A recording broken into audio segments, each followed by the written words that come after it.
Aphthous ulceration. Aphthous are recurrent oral immunological ulcers that are multifactorial in origin and because of they are arise from T cell mediated damage to the mucosal epithelial basal layer. So it is a immunological ulceration which is because of T cell damage to the basal layer of the mucosa of the oral cavity. Two important factor, genetic factor. There is a genetic susceptibility. Some patient having genetic episode, only one episode, a family history of one episode is there, and there are multiple episodes throughout the life depending on the genetic history of the these aphthous ulceration. But these ulcer can be occur because of folic acid deficiency, vitamin B12 deficiency, and iron deficiency are common predisposing factor in aphthous ulceration formation. So, genetic pattern plus environmental factor are also important in aphthous ulceration. The type of aphthous ulceration. First type is minor aphthous ulceration. These are most common form of aphthous ulceration.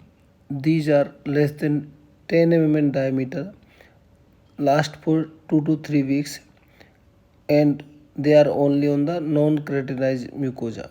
Heal without scarring and can be multiple, but most of the time these are less than 10 in number and commonly occur in the mucosal trauma area. You can see these are small ulceration on the lip less than 10 mm.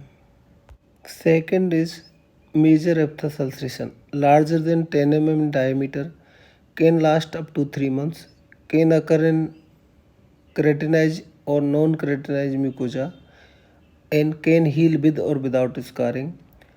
Usually single, but maybe 3 in number, and most common in the back side of the mouth. You can say this ulcer is about more than 10 mm in size, about 1.5 centimeter. So this is major aphthous ulceration. Third type is herpetiform ulceration. These are least common form of aphthous ulceration. These are less than 5 mm in diameter and heal without scarring and last up to 2 weeks. They can up to 500 number and sometimes coalesce to form the large area of ulceration, and it can occur both keratinized and non-keratinized mucosa, and it is just like a primary herpetiform gingivo stomatitis, and you can see there are about more than 500 up to 500 number in small herpetiform ulceration are there. So these are three type of aphthous ulceration. Aphthous ulceration are more common in young adult with family history. Paradoxically, the smoking offer a somewhat protective effect against recurrent aphthous ulceration. So smoking will helpful.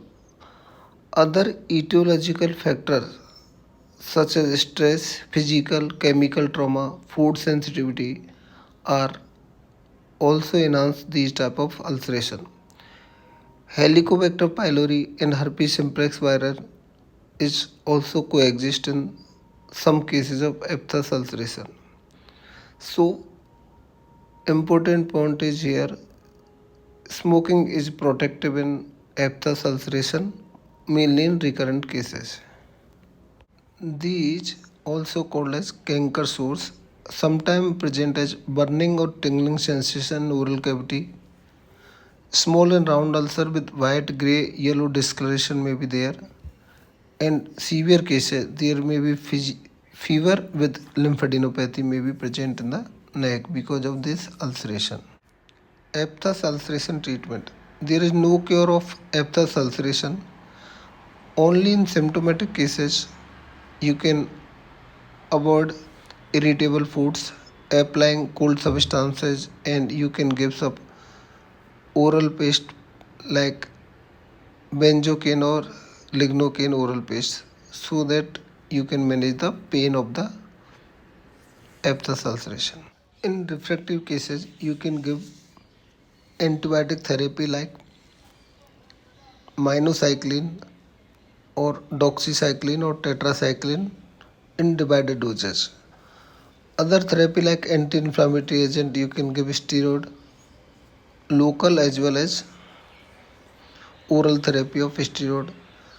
In some cases, you have to give immune modulators like thalidomide, mycophenolate mofetil. So these are the therapy you can try in aphthous ulceration.